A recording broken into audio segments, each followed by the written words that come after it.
সুপ্রিয় দর্শক, আমরা রয়েছি নারায়ণগঞ্জের যে ফতুল্লার পশ্চিম লামাপাড়া অর্থাৎ দরগাবাড়ি রোডে।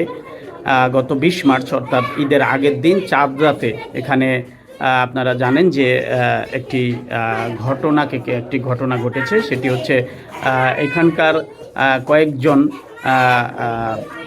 লোক, তারা স্থানীয় যে যে ফারুক, সেই ফারুকদের বাড়ি ভাঙচুর করে। সকাল 7:30 থেকে ভাঙচুর শুরু হয়, প্রায় ৩-৪ ঘন্টা বাড়িটি ভাঙচুর করে। এবং এখানে আপনারা জানেন যে আজকে এই ভিডিওটি সামাজিক যোগাযোগ মাধ্যমে বিভিন্নভাবে ছড়ানো হয়েছে। আপনারা জানেন যে এখানে বলা হয়েছে চাঁদা না দেওয়ায় বিএনপির নেতারা এটা ভেঙে ফেলেছে। এরকম সংবাদ প্রচারের ভিত্তিতে এখানে আজকে বিএনপির ভারপ্রাপ্ত চেয়ারম্যান জনাব তারেক রহমান, তিনি নারায়ণগঞ্জ জেলা বিএনপির আহ্বায়ক এবং নারায়ণগঞ্জ জেলা পরিষদের প্রশাসক অধ্যাপক মামুন মাহমুদকে পাঠিয়েছে।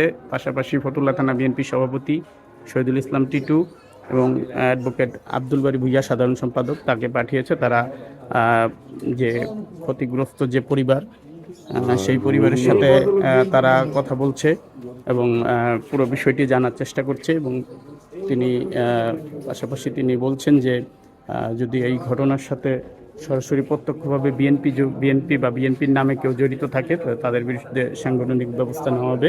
এবং অধ্যাপক মামুন মাহমুদ যেটি জানিয়েছেন সেটি হচ্ছে যে অবশ্যই যদি বিএনপির নামে কেউ জড়িত থাকে সেখানে ব্যবস্থা গ্রহণ করা হবে।